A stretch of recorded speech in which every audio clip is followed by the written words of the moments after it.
Morning, guys. Welcome to Coffee Chat. Well, I had to get up early this morning and take Judy out to some more medical appointments and all that kind of stuff. So here we are doing Coffee Chat, in Plano, Texas. And I'll tell you what, it is something else that, I'm not a morning commuter, of course, now being retired.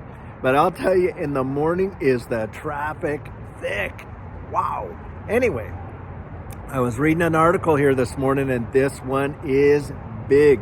So apparently the Federal Reserve, the Bank of Canada, the Bank of England, the Bank of Japan, the European Central Bank, and the Swiss National Bank have all agreed to coordinate with one another with respect to this whole global liquidity crisis with US dollar swaps, and basically trying to, provide some liquidity to the market, because if they don't, this article literally says we will watch the global economy fall into another Great Depression. This is absolutely massive, guys. And in fact, just like we reported there last week that we would see some more bank failures, mark my words, we're seeing them now. We're going to see some more, and it's going to be these smaller banks. What you're looking at right now is a bank consolidation, consolidating a lot of smaller banks into a lot of these major Wall Street banks.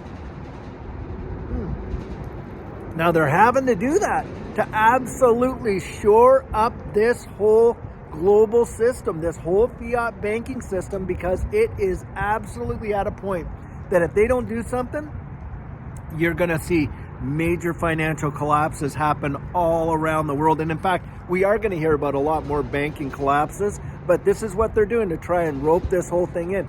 The problem is, guys, when you go into, quantitative tightening like they have and raising rates and this and that, then all of the vulnerabilities, you start exposing those.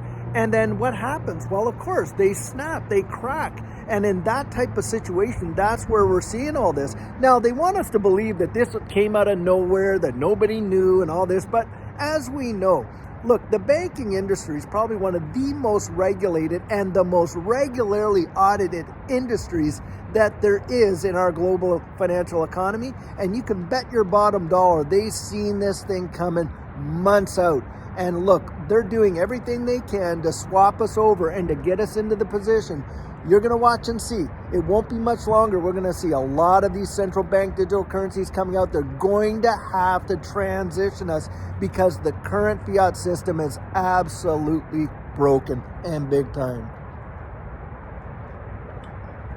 Now, what's really terrifying is the fact that, they haven't come out and really communicated how dire things are. And of course, they don't want to incite panic.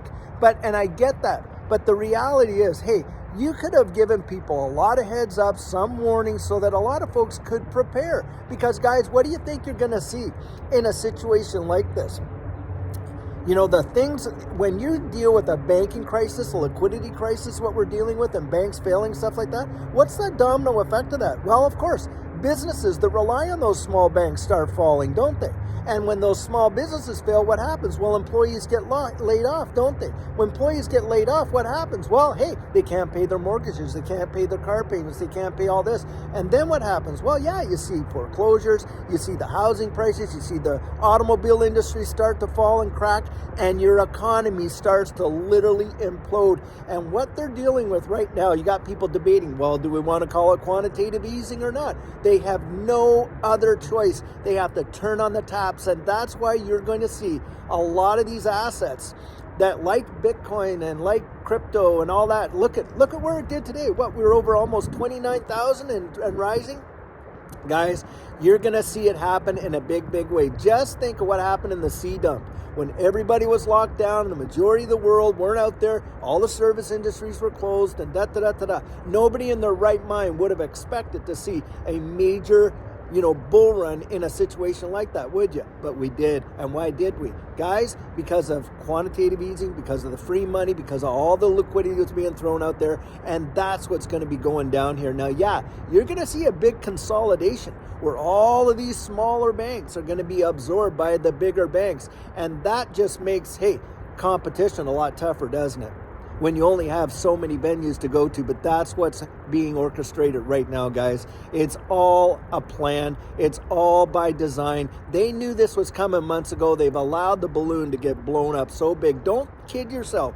Global economists back there in CDUP, when they were doing all this, stimulus and all this stuff that was going on, they knew of what the inflationary result would be, and that all these central banks would have to raise their rates and do all this tightening and stuff, only to risk what's happening right now today and getting all these fractured things. And so now you're seeing all this. And look, wasn't it JP Morgan Chase over the last week, 15 billion in new deposits? And that's coming from all these smaller banks in this consolidation. So just be prepared for it. Just take a look. It wouldn't hurt to have a little bit of cash sitting there at home. I'll tell you that right now, because the next thing that's coming down the pike is monetary policy. Watch and see.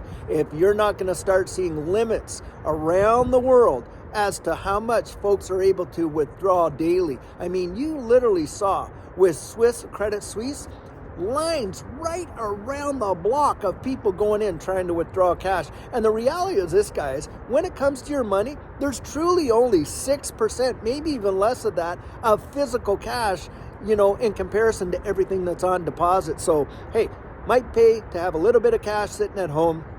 I know people are trying to run into, commodities like gold and silver and things like that. You're going to watch that too, the ability to get physical. And think about this. The premium over spot, the spot gold price, the spot silver price, that premium is going to go way, way up. And why is that? Hey, supply and demand. The demand is out the door for physical gold and silver. And you watch that spot price go up, up. In fact, I remember back in the last one when we had a big run on commodities like that, there were places where the spot price was over $500 for 1 ounce of gold in certain places in the world. That is obscene.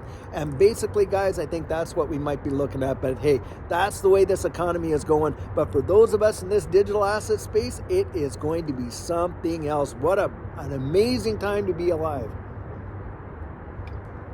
Because I honestly believe you're going to see one of the greatest wealth transfers that have ever happened in the history of mankind. And it's going to be those of us that knew about this space and were in early. Look, we sound the alarm and we got laughed at, right?